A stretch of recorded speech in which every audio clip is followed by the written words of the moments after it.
The ER's harsh lights laid bare Sadie's swollen face, every bruise a fresh cut into my gut. My 15-year-old daughter, usually so vibrant, lay small and broken under the sterile white sheet, a public display of someone else's malice.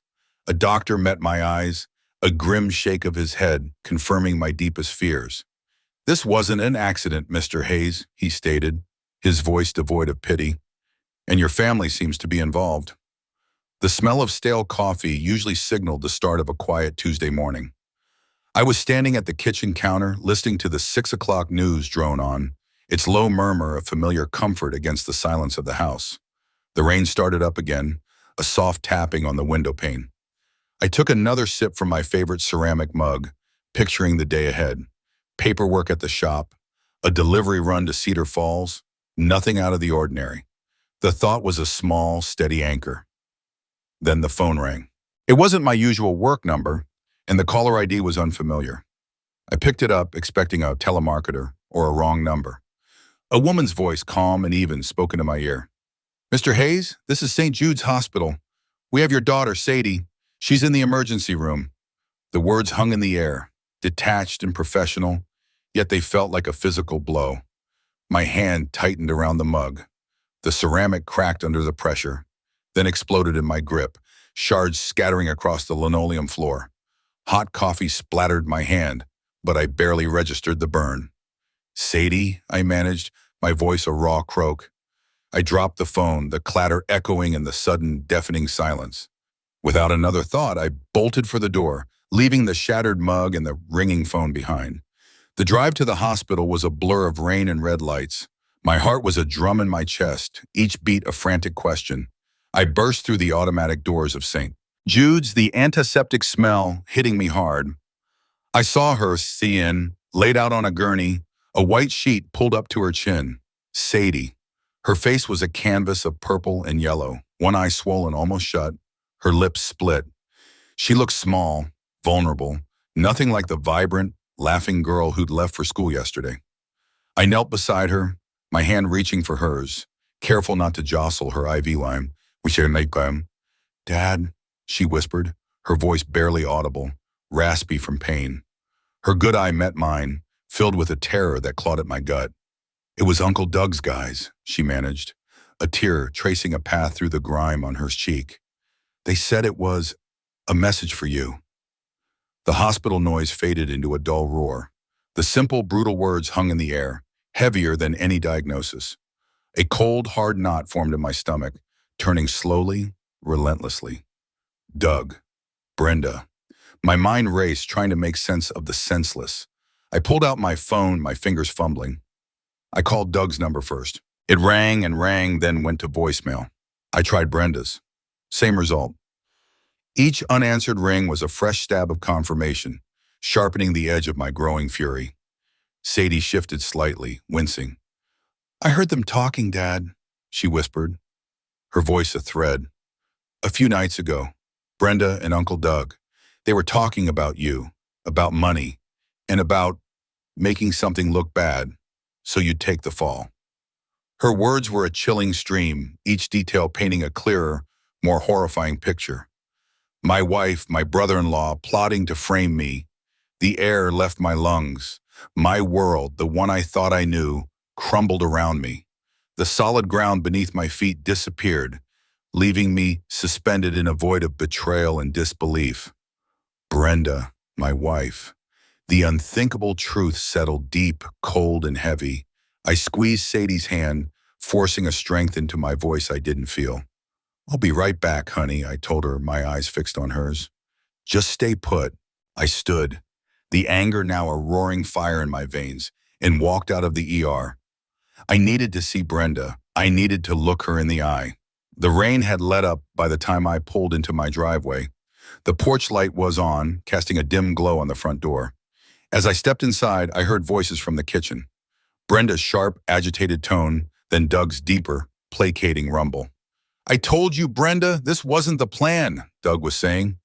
"Just rough her up a little, get his attention, not put her in the damn ER." I pushed the door open to the kitchen. Brenda was leaning against the counter, a glass of wine in her hand, her face flushed. Doug sat at the table, picking at a loose thread on his sleeve. They both froze, their faces going pale as they saw me. My voice, when I spoke, was flat, devoid of warmth. What were you two just discussing? Doug tried to bluff, a weak smile twitching on his lips. Jed, hey, what's up? Just, catching up with your wife. He started to rise, but I was across the room in 2 strides. I grabbed his shirt front, slamming him against the refrigerator with a force that rattled the magnets. Sadie's in the hospital, Doug. Tell me why. Brenda shrieked, dropping her wine glass, which shattered on the tile floor. Jed, what are you doing? Let him go. Her face was a mask of shock and indignation. But I saw something else there too, something cold and calculating behind her eyes. I didn't let up. Tell me, Brenda, I said, my voice barely a whisper, but loaded with a threat I hadn't known I possessed. Tell me why our daughter is lying in a hospital bed and why you and your brother were planning to ruin me. She looked at me then, her gaze hardening, the pretense of concern dropping away. That little brat, she spat, her voice laced with venom.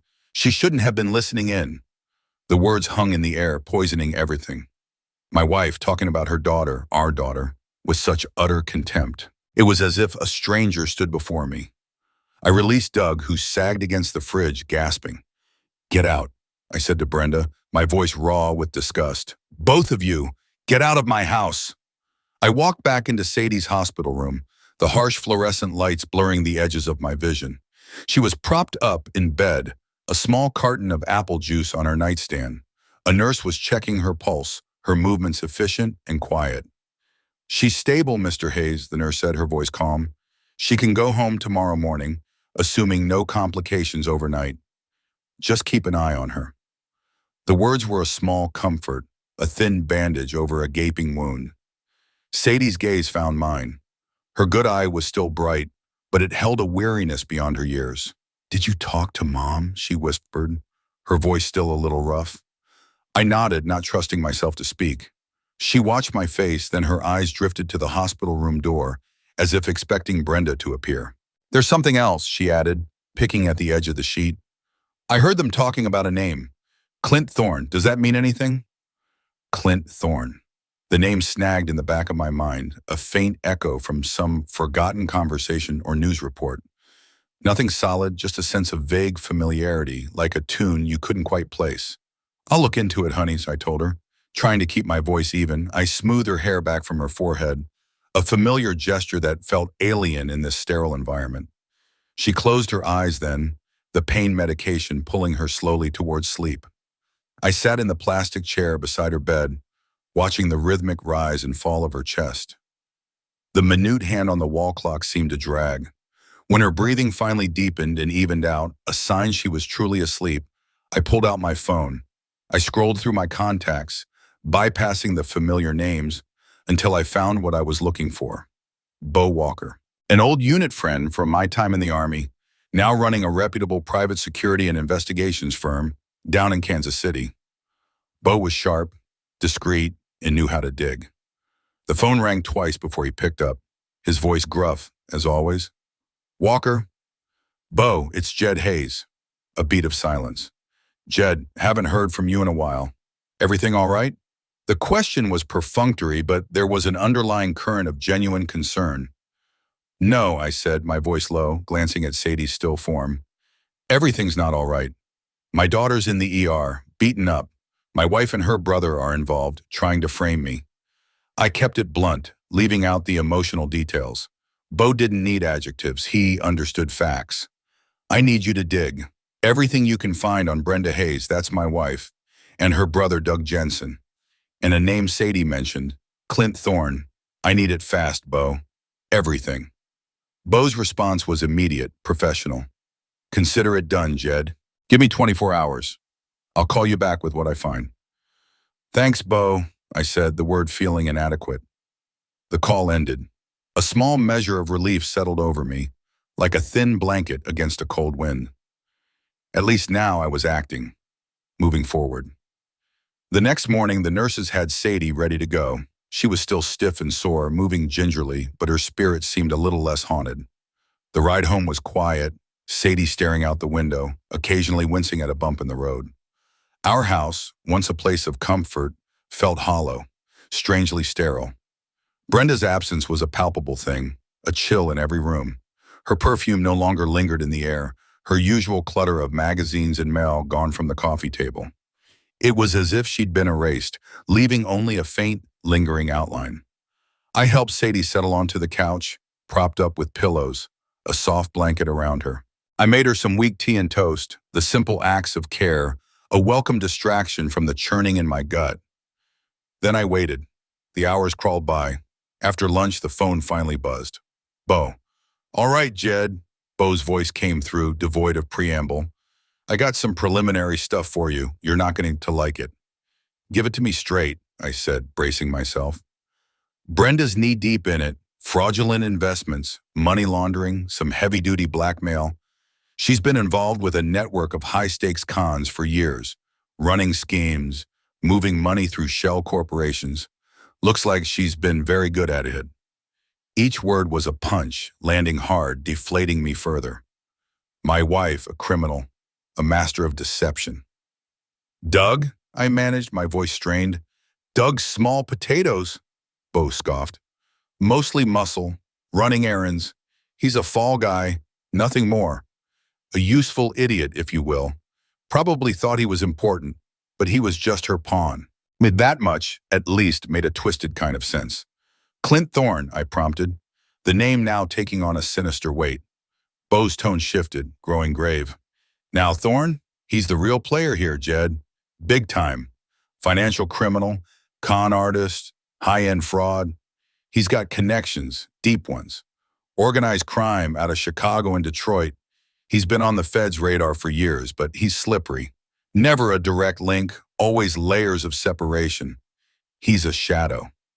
The information settled over me like a shroud. I had married a very clever sociopath. That was the only explanation. She hadn't just been cheating, she'd been living a double life, a criminal empire built right under my nose. The betrayal wasn't just personal, it was profound. A total violation of trust, a mockery of everything I thought we shared. Jed, listen to me, Bo continued, his voice serious. These aren't local thugs. These are people who don't hesitate. They see threats, they eliminate them. Be careful. The phone felt heavy in my hand. I understand, I mumbled, the words feeling distant. I hung up, the silence that followed even heavier than before. The betrayal was no longer a fresh wound. It was a deep, festering cut, bleeding me dry from the inside out. I took a slow breath, forcing the tremor from my voice. Come in, honey, I said, gesturing to the chair opposite my desk. She walked in, her movements still a little stiff, and sat down. Her gaze was steady, expectant. There was no easy way to say it. Sadie, I started, choosing my words carefully. Your mom, she's involved in some pretty bad stuff. Illegal activities. Serious ones. She processed the words, her brow furrowing slightly. Is that why they wanted to frame you? She asked, her voice quiet but clear. So you'd take the fall, and they could keep doing whatever they were doing. Her perceptiveness, even now, was a sharp ache in my chest. She was too smart, too aware for her own good sometimes. I pushed my chair back, stood, and walked around to her side. I knelt, pulling her into a gentle hug, careful of her bruises. Her small frame felt fragile in my arms. Yes, I confirmed, the word thick in my throat. Yes, that's exactly it. And Sadie, I need you to understand something. None of this is your fault. Not a single bit of it. Do you hear me? She nodded against my shoulder, a small choke sound escaping her. I held her for a long moment, feeling the tremor in her body. When I finally pulled back, I looked her squarely in the eye. Right now, the most important thing is making sure you're safe. I had already considered the next step. I want you to go stay with an old friend of mine, Beth Thompson. She was a medic in my unit. She runs a bed and breakfast up near the Dells, upstate. It's quiet, it's out of the way, and she'll keep you safe. Sadie's gaze dropped to her hands. But you'll be here, she said, her voice laced with a worry that mirrored my own. I'll be fine, I lied, or at least hoped it was a lie. I promise I'll be careful. I just need to figure things out here, and I can't do that if I'm constantly worried about you. Wait, she looked up at me again, her bruised face holding a fierce protectiveness. "Promise me, Dad," she insisted. "Promise you'll be careful." "I promise," I said, meaning it more than anything. As soon as Sadie settled back on the couch watching a mindless cartoon, I picked up the phone. I dialed Beth Thompson's number. It rang a few times, then a cheerful, no-nonsense voice answered. "Thompson B&B. Beth speaking." "Beth, it's Jed Hayes." There was a pause, then a warmth entered her voice. "Jed, well, I'll be. What's up? Haven't heard from you in too long." "I need a favor, Beth," I said, getting straight to the point. "A big one. I need somewhere safe for Sadie. Just for a while. She's had a rough time." I kept the details vague for now, knowing Beth would understand the urgency in my tone. "Sadie, rough time, is she okay?" Beth's questions were rapid fire, her old medic instincts kicking in. "She's bruised, but she'll be all right. Long story." "Can you take her? Keep her safe?" "Of course, Jed," Beth said without a moment's hesitation. "Bring her up. She's welcome here for as long as she needs. We've got plenty of room, good food, peace and quiet, and I'll make sure no one bothers her. You can count on that."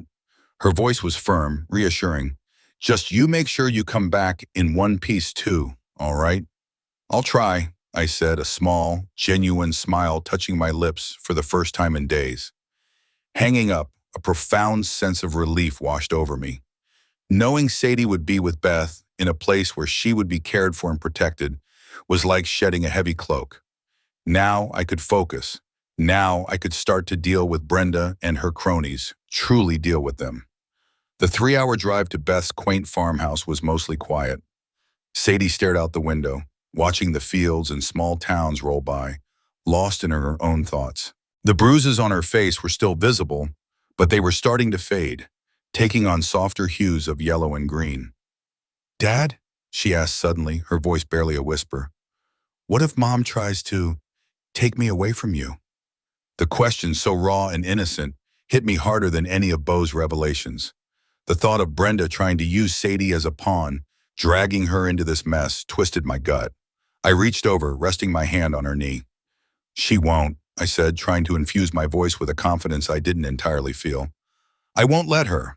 You're safe with me, Sadie, and you'll be safe with Beth, I promise."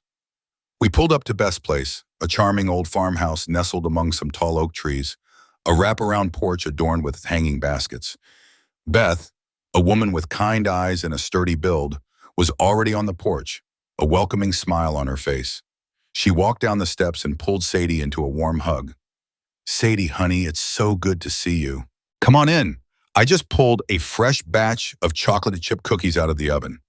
Sadie's small smile was hesitant at first, then widened slightly as Beth ushered her inside. I watched her go, a small, bruised figure disappearing into the warmth of the farmhouse. This was just the first step, I knew. The calm before the storm. A long, dangerous fight lay ahead. I started in Brenda's home office, a space she usually kept locked. The lock was simple, nothing my old skills couldn't bypass in a minute. Inside, the desk was meticulously organized, almost too much so. I began sifting through her files, the mundane household bills and old tax returns.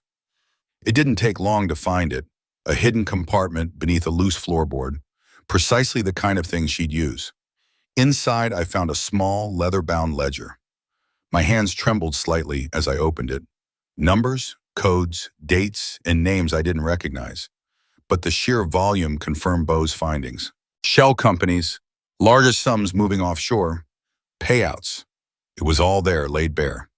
Tucked beneath the ledger was a small, sleek burner phone and a small, nondescript communication device.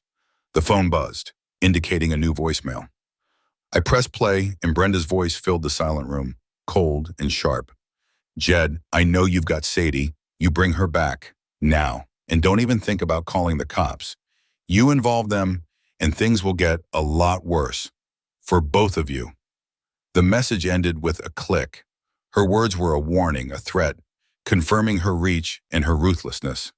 My first instinct was to call the police, tell them everything. But then I remembered Beau's warning. These aren't local thugs. They see threats, they eliminate them. Brenda's connections, according to Beau, ran deep. Organized crime. What if calling the authorities put Sadie in even greater danger? What if they could get to her even with Beth protecting her? The thought was a cold spike of fear in my chest. No, not yet. I would handle this myself the way I had been trained. Quietly, efficiently. I picked up my own phone and called Bo. Bo, I just found a ledger, burner phone, and a message from Brenda. She knows I have Sadie and she's threatening me.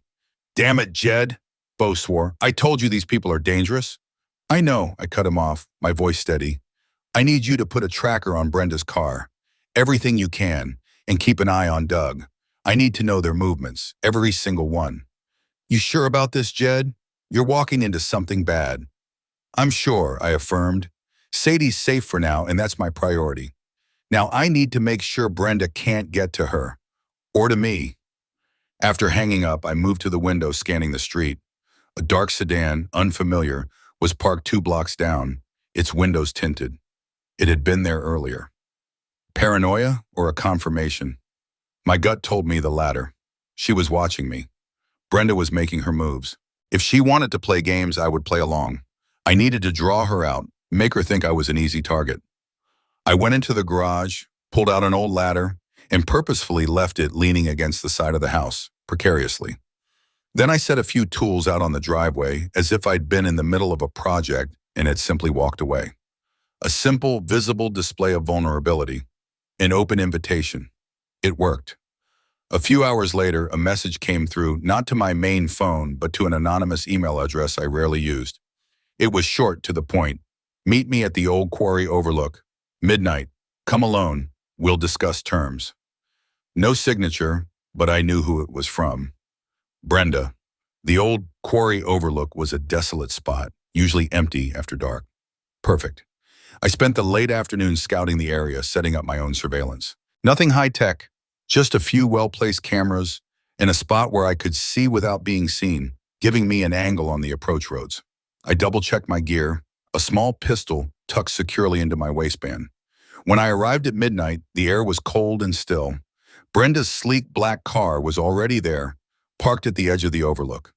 She stood leaning against the hood, a cigarette glowing faintly in the darkness. Her face was calm, almost serene, a confident, smug expression playing on her lips. She looked completely at ease, as if this midnight meeting was perfectly normal. Jed, she said, her voice smooth, a chilling contrast to the situation. Glad you could make it. Let's talk about Sadie. My jaw tightened. Sadie is fine, and she's not coming back with you. Her eyes narrowed, the smugness fading slightly, replaced by a glint of something harder. Don't be naive, Jed. You think I don't know where she is?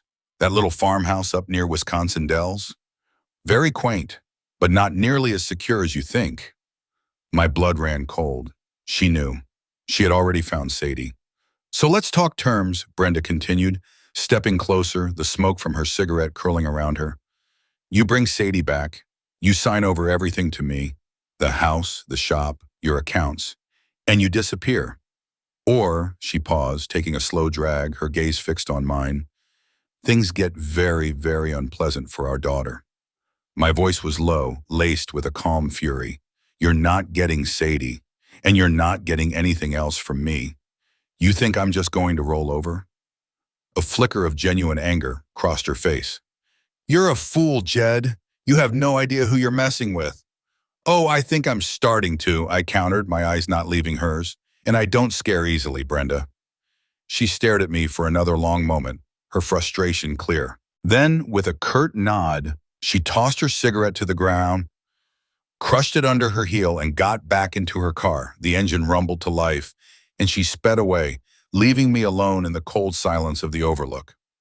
I walked into the empty house, the weight of Brenda's threat pressing down on me.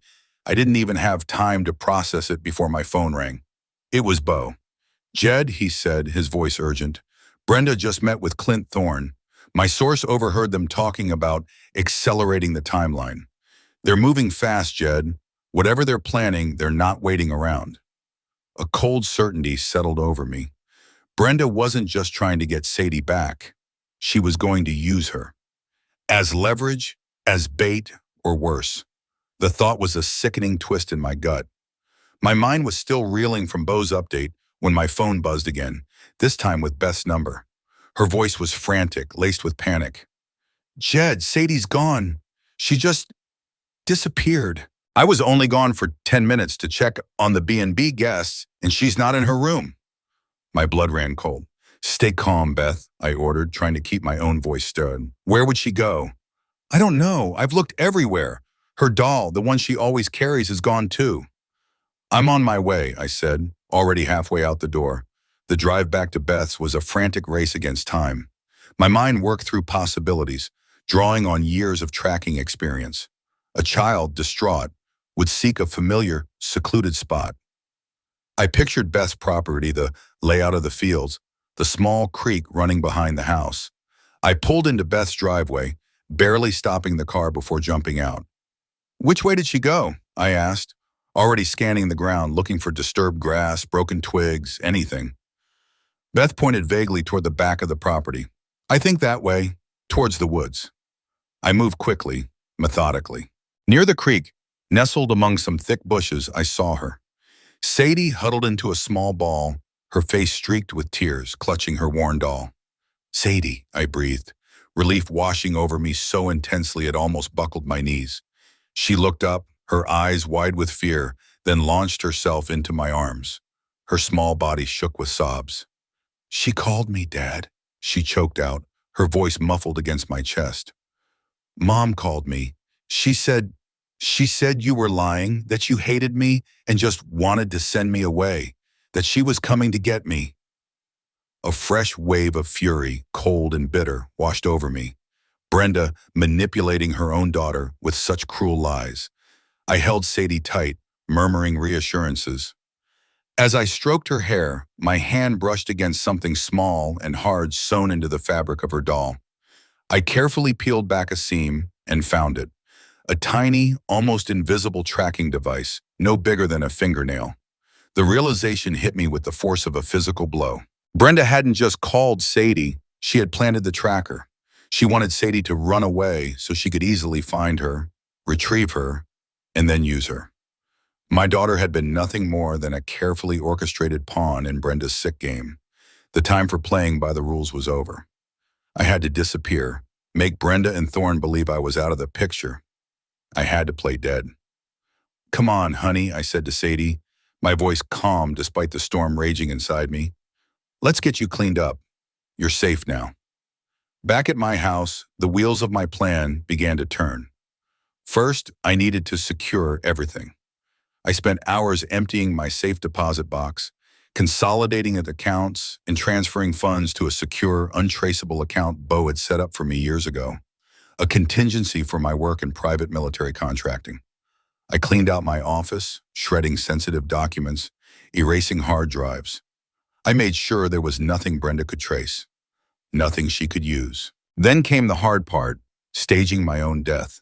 I needed to disappear convincingly. A car crash. It was brutal, effective, and left little room for doubt.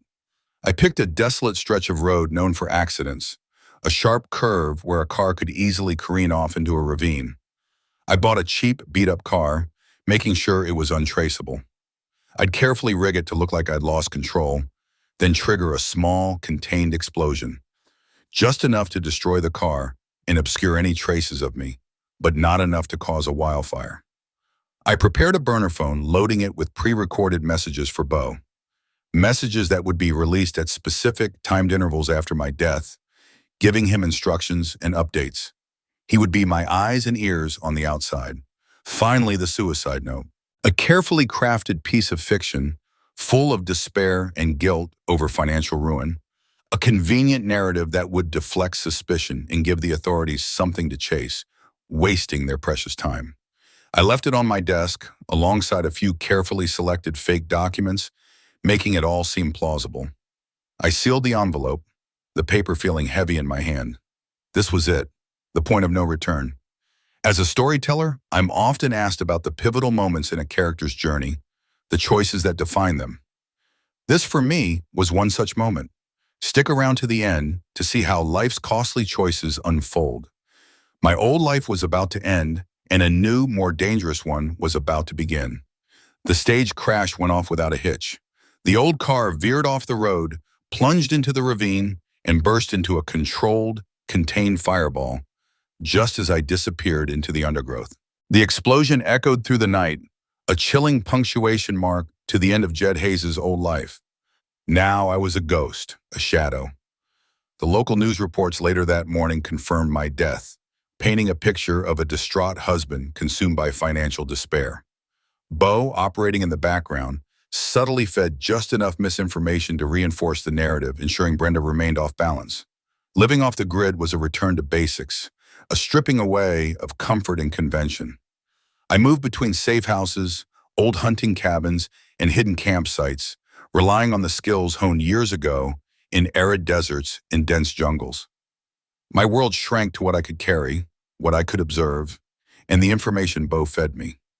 His intel was my lifeline, tracing Brenda's and Thorne's movements, their communications, their increasingly brazen consolidation of power. Bo's surveillance painted a clear picture. Brenda and Thorne were celebrating, basking in my supposed demise, moving quickly to secure their illicit gains. They were bolder, more confident, believing the only threat to their operation had been eliminated. They didn't know I was watching. Doug, however, was a different story. Bo reported that he was agitated, making more frequent phone calls, his paranoia steadily increasing. He was realizing slowly that Brenda and Thorne were cutting him out, leaving him to hold the bag. They saw him as expendable, a useful idiot. I intercepted a burner phone call between Doug and some low-level local informant he'd been using. Doug's voice was tight with fear, complaining about being left out of the loop, expressing concern that he was being set up. It confirmed my suspicions. Doug was vulnerable. My focus shifted to Thorne. I needed to understand his patterns, his vulnerabilities. Bo's data on Thorne showed a man who moved with caution, always surrounded by a heavily armed security detail. He preferred remote, isolated locations for his meetings, places that were difficult to access without being seen. This confirmed the kind of environment I'd need to infiltrate. One particular location kept coming up in Bo's intel. A secluded cabin deep in a heavily wooded area, several hours north of my old home. It was known locally as a spot for illegal hunting and discreet poker games, but Bo's sources confirmed it had a more sinister history. It was a secure meeting point for Thorne's more sensitive operations, off the beaten path, away from prying eyes and electronic surveillance. I knew then this cabin would be their next major meeting place. It was perfect, a trap for them and potentially for me. I began gathering my specialized equipment: night vision, a discreet comms unit, climbing gear, suppressed weapons, everything I might need. I spent days meticulously planning my approach, mapping out ingress and egress routes, studying terrain, wind patterns, and the likely placement of security. My military training, long dormant, resurfaced with a sharp clarity. Every detail mattered. Every contingency had to be considered. Before going completely dark, I needed to make sure Sadie was still safe. I sent a carefully coded message to Beth using a prearranged dead drop. It was brief, assuring her Sadie was still my priority, that my plan was moving forward, and that I would be in touch when it was safe. Beth was a good soldier. She would understand. Then a final encrypted message to Bo. I detailed my intended actions, the risks, and outlined specific instructions for him should things go sideways. If I didn't check in by a certain time, he was to activate a contingency plan, ensuring my information reached the proper authorities, along with a fail-safe to protect Sadie. He was my only tether to the outside world, my only backup. With my preparations complete, I packed my gear and melted into the woods. The journey to the cabin was slow, deliberate. I moved under the cover of darkness, through dense brush and across silent streams, becoming one with the environment. Every snapped twig, every rustle of leaves was noted. As I neared the cabin's vicinity, I saw them. Thorne's security detail. 3 men moving with practiced efficiency, setting up perimeter defenses. They were professionals, not just hired muscle. I watched them, a cold sense of confirmation settling in my gut. The stakes were high. This wasn't just about reclaiming my life. It was about dismantling theirs. The remote cabin became my world for the next few days. I moved like a ghost through the dense woods, my senses heightened, mapping every inch of the property. Entry points, guard patrols, blind spots, escape routes, all meticulously etched into my mind. I planted tiny hidden cameras disguised as natural elements, and listening devices tucked into crevices and under eaves, extending my eyes and ears into the heart of their operation. Every detail mattered, every single one. One cold afternoon, a coded message from Bo pinged on my discreet comms unit. Tonight, major transaction, all players. My gut tightened. This was it, the moment I had been waiting for. I spent the next few hours in final preparation, checking my gear, securing my position, a strategic point overlooking the cabin and the approach road, concealed by a thick cluster of pines. As dust settled, a beat-up sedan pulled up. Doug Jensen emerged, his posture slouched, his face etched with a nervous tension that was palpable even from my distance. He looked around furtively before heading into the cabin. He was even more agitated than Bo had reported. Good. Fear made men sloppy. Soon after, two black SUVs, windows tinted, arrived. Out of the first stepped Clint Thorne, impeccably dressed, surrounded by three burly, heavily armed thugs.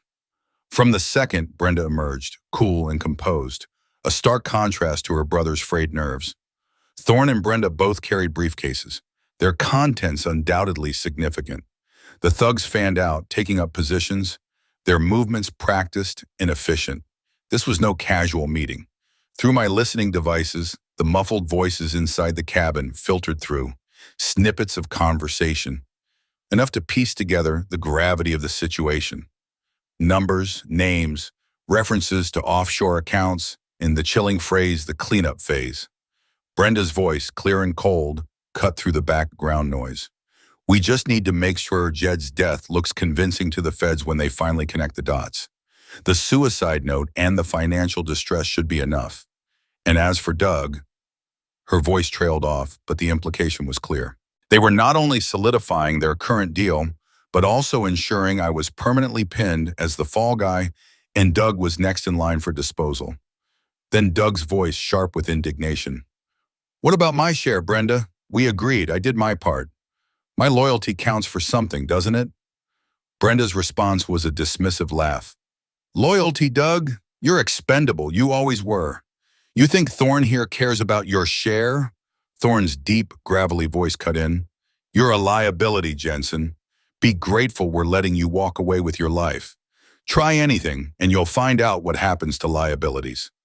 The implicit threat hung heavy in the air. Doug fell silent, the fear in his voice replaced by a simmering resentment. He was cornered, desperate. I watched, my breath held, waiting for the perfect moment. One of the perimeter guards shifted, moving to a darker corner of the cabin, likely for a smoke. His back was to me, my window of opportunity. I moved. Silent as a shadow, I covered the distance. A silent takedown, swift and efficient. The guard went down without a sound, his body dissolving into the undergrowth. I secured him, then moved to the cabin's back entrance, a less-used service door. The lock was old, rusted, easily picked with my specialized tools. I slipped inside, the air thick with stale cigar smoke and the scent of expensive cologne. The voices were clearer now. I kept to the shadows, moving with practice, stealth.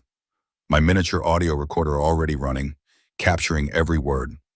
I found a small utility closet, mostly empty, and positioned myself to observe the main room through a narrow crack in the door. Inside, Brenda and Thorne were seated at a large rustic table, briefcases open, piles of cash and documents spread out between them. The other thugs stood guard, positioned at the windows and doors. Brenda, her face illuminated by a single hanging lantern, was smiling, a cold, predatory smile that twisted her features into something ugly and unfamiliar. $50 million in untraceable funds, Thorne said, his voice low, almost purring. And the new network is secure. This makes us untouchable, Brenda. Untouchable? Brenda echoed, her eyes gleaming. And Jed Hayes is just a convenient footnote. The dead, disgraced husband. Perfect. They continued, meticulously finalizing their deal, discussing the intricate details of their money laundering scheme, the shell corporations, the bribes, and the network of corrupt officials they had in their pockets. Every word was a confession, every detail a brick in the wall of their criminal enterprise. My recorder captured it all. The trap was sprung, the low hum of Brenda and Thorne's voices, Their explicit confessions filled the small utility closet. It was all on tape now. The air in the cabin was thick with their smug confidence, their belief that they were untouchable. My heart hammered against my ribs, a steady rhythm against the rising tide of adrenaline. It was time. Time to end this. I pulled the pin on a small flashbang grenade, tossed it out the back door I had used, and pulled the door shut just as the blinding light and deafening bang erupted outside. Chaos. Shouts, startled cries from Thorne's security detail. A perfect diversion. I burst out of the utility closet, my movements swift and fluid. The two remaining thugs inside the cabin turned, startled by the noise, their focus momentarily outside. That moment was all I needed. I moved like a blur, disarming the first with a twist and a sharp elbow to the jaw, sending him sprawling, dazed. The second thug reacted, bringing up his weapon. But I was already on him, a quick knee to the groin, followed by a precise strike to the temple. He crumpled. No shots fired, no deaths, just efficiency. Brenda and Thorne, who had been huddled over their briefcases, looked up, their faces slack with shock. Their eyes, wide-butted and disbelieving, fixed on me. They thought I was dead. The silence in the cabin, now that the outside chaos had momentarily died down, was thick with their disbelief. I stepped fully into the light cast by the lantern, my face grim, my presence undeniable. A shadow resurrected. "Surprise," I said, my voice flat, devoid of emotion, cutting through the stunned silence. Brenda let out a guttural scream, a raw sound of terror and rage. Her hand darted to her waist, reaching for something concealed. But I was faster. I moved, a practiced blur, disarming her before her fingers could even close around the grip of her small, pearl-handled pistol. It clattered to the floor, sliding under the table. Thorne, ever the pragmatist, recovered first.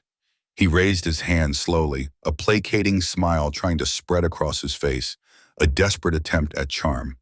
"Jed," he began, his voice surprisingly calm, "there's no need for this. We can talk. We can make a deal. You know the kind of money we're talking about here. A share, a very generous share. Think about it. Walk away rich. No one needs to get hurt." He gestured vaguely at the piles of cash and documents. I allowed him to talk, letting him dig his own grave a little deeper, the tiny recorder still running, catching every desperate offer, every incriminating word. I wanted it all, clean and undeniable. Then Doug. He had been cowering in a corner, watching the scene unfold, his face a sickly pale green. Seeing me alive, seeing me in control, a desperate glint entered his eyes. He slowly pushed himself up, hands open in a gesture of surrender. "Jed," he stammered, his voice trembling. "Jed, please, I didn't want any of this. Brenda, she forced me. I'll tell you everything. I'll cooperate. Just don't let them get me." He looked truly terrified, a broken, desperate man. I looked at him, seeing not the callous accomplice, but the scared, weak man I'd known for years, consumed by his sister's shadow. There was a flicker of something in his eyes, a genuine, raw fear. I considered his plea for a moment, then nodded, a silent acknowledgement. "Stay put, Doug," I ordered, "and don't try anything." I moved swiftly. Using zip ties I had brought, I secured Thorne and Brenda, binding their hands and feet, ensuring they couldn't escape or contact anyone. Their struggles were useless, their threats empty. Thorne's curses were sharp and precise. Brenda's pleas a mix of feigned innocence and venom. I ignored them both. My next task was to gather the evidence.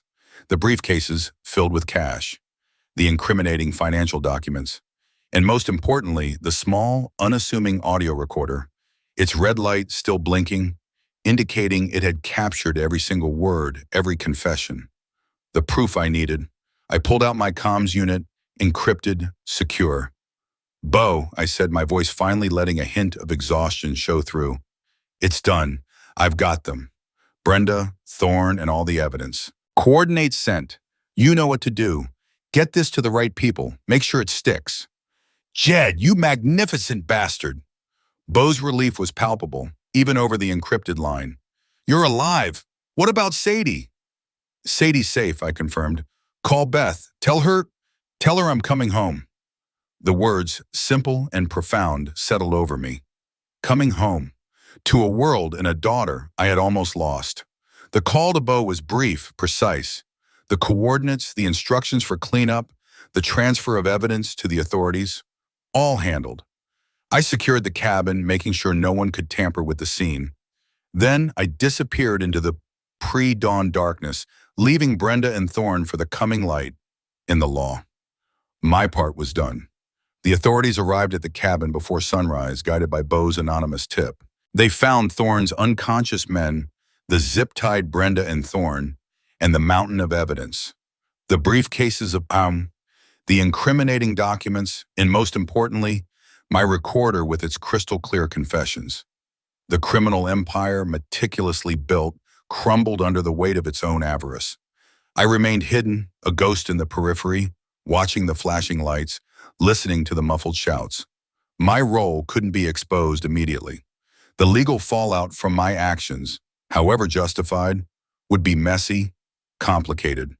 Bo, true to his word, handled the official reporting, subtly painting me as the distraught husband, the victim who had simply vanished, leaving behind a trail of damning evidence that pointed directly to Brenda and Thorne, a convenient narrative that worked for everyone. Doug, after providing a full, detailed confession, received a reduced sentence. He was still facing charges, but not the life sentence he would have if he hadn't cooperated. It was a consequence I reluctantly accepted. Justice was rarely perfect, but at least he wouldn't be free to cause more harm. Days later, I returned to Beth's.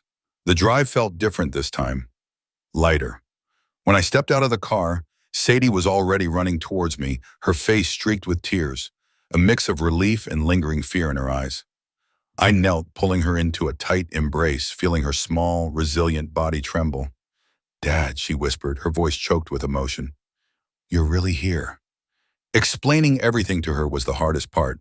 How do you tell a 15-year-old that her mother was a criminal, a sociopath who would use her own daughter as a pawn? I tried to shield her from the ugliest truths, focusing on Brenda's bad choices and the fact that she was now gone, unable to hurt us anymore. Sadie, though scarred, was resilient, her spirit not entirely broken. She clung to me, her father, her anchor in a world that had suddenly turned upside down. Rebuilding our lives, emotionally and financially, was an arduous process. The old house, filled with too many ghosts, too many bitter memories, had to go. I sold it, along with the shop, severing ties with the past. We needed a fresh start, a clean slate. I took a quieter job, something with less travel, less stress, something that allowed me to be home, to be a father. Finding solace in simple routines, making breakfast, helping with homework, walking the dog. These small, steady moments became the foundation of our new life. The emotional scars, however, remained. A constant ache, a phantom limb of betrayal, and the quiet violence I had enacted. Trust I knew would be a long, winding road, one that might never be fully paved. But in Sadie's unwavering love, in her simple presence, I found a quiet strength, a purpose that transcended the pain. I occasionally checked in with Bo, a silent acknowledgement of our shared history, the unspoken debt, the understanding of what we had done. He would simply confirm that things were quiet, that the shadows were receding. Jed and Sadie, we embarked on a new chapter, moving to a small town further west, away from the old haunts, the old names. We found a quiet strength in our shared survival, in the knowledge that we had faced the darkness and emerged, bruised but whole.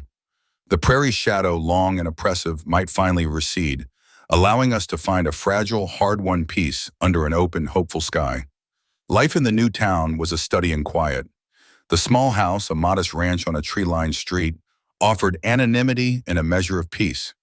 Jed went to work at the hardware store, the rhythm of shelving and customer interactions a predictable comfort. Sadie, though still guarded, found a hesitant joy in new friends and the simple routines of school. The bruises on her face had faded, but the deeper scars, the ones etched by betrayal, remained, a permanent part of her story. Jed watched her, a constant, silent presence. He knew what he had done, the lines he had crossed to protect her. The past was not forgotten. It was simply put away, like a winter coat in summer. He didn't seek absolution, nor did he offer judgment. Brenda and Thorne were where they belonged, their enterprise dismantled, a consequence of their own making. Doug, somewhere, was paying his own price. The world continued, turning slowly, leaving behind the wreckage of shattered trust and the quiet resilience of those left to pick up the pieces. There was no grand triumph, only the steady, deliberate act of moving forward, day by day, under an indifferent sky.